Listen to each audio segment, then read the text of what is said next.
দোয়ার জন্য আল্লাহর জমিনে যদি আপনি আমাকে প্রশ্ন করেন সবচেয়ে বেটার টাইম কোনটা দোয়ার জন্য, সবচেয়ে বেটার টাইম দোয়ার জন্য সবচেয়ে উপযুক্ত সময় হলো ভোর রাতের সময়টা, তাহাজ্জুদের সময়। আপনি তাহাজ্জুদের পর যদি আল্লাহর কাছে একটু দোয়া করেন মন খুলে, চোখের পানি ফেলে, এই দোয়া কবুল হওয়ার সম্ভাবনা এত বেশি যে শুধু আমার নয়, অনেক উলামায়ে কেরামের সারা জীবনের অভিজ্ঞতার নির্যাস হলো দোয়ার মাধ্যমে, বিশেষ করে ভোর রাতের দোয়ার মাধ্যমে অসম্ভব সম্ভব হয়, অসাধ্য সাধন হয়। দেয়ালে পিঠ থেকে গেছে, আপনি সেটা থেকে ফিরে আসতে চাচ্ছেন, সেই জায়গা থেকে রিটার্ন করতে চাচ্ছেন, আল্লাহর শপথ করে বলছি ভোর রাতের দোয়ার চাইতে, তাহাজ্জুদের ওয়াক্তের দোয়ার চাইতে কার্যকর কোনো সময় আর দ্বিতীয়টি। এজন্য ভোর রাতে দোয়া করার অভ্যাস করবেন।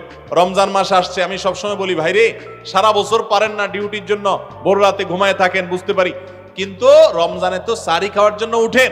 অতএব শুধু সাহরি খাওয়ার জন্য না উঠে সাহরি খাওয়ার পাশাপাশি 10টা মিনিট টাইম নেবেন, একটা রুমে যে দরজা আটকে দিবেন, কেউ যেন নাই, সেখানে একটু আল্লাহর সাথে একটু কথা বলবেন, ছাদে চলে যাবেন, মসজিদে চলে যাবেন, নির্জন জায়গায় চলে যাবেন, সাহরি খেয়ে চলে যাবেন, অথবা সাহরি খাওয়ার আগে ওটা করে এসে পরে সাহরি খাবেন, কিন্তু ভোর রাতের দোয়া যেন রমজানে মিস না হয়।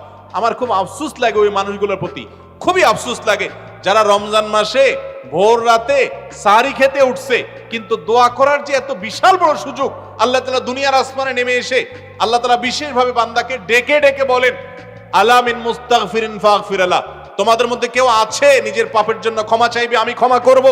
তোমাদের মধ্যে আছে কেউ যে বিপদগ্রস্ত, আমি বিপদ দূর করব। এরকম আল্লাহ তাআলা ডেকে ডেকে ক্ষমা করে থাকেন। অতএব ভাইরা আমার, ব্যক্তিগত জীবনে অনেক মানুষকে দেখেছি, অনেক মানুষের কথা শুনেছি যে তার জীবনে এমন সমস্যা হয়েছে, সমাধানের কোনো পথ তার সামনে খোলা নাই, ভোর রাতের দোয়াটা অনবরত করতে থেকেছে, আল্লাহ তাআলা অলৌকিকভাবে পথ খুলে দিয়েছেন। এই জন্য রমজান মাস আসছে, আমি আপনাদেরকে আবেদন করব, আমি আবারও বলছি, যে মানুষ সাহরি খেতে উঠে একটি বারের জন্য দোয়া করে না, তার চেয়ে কপাল পড়ার কেউ না যে শুধু সাহরি খেলো। ভাই সাহরিও খান, পাশাপাশি 2-4 মিনিটের জন্য হলে দোয়া করেন, করবেন না ইনশাআল্লাহ? আল্লাহ আমাদেরকে তৌফিক দান করুন।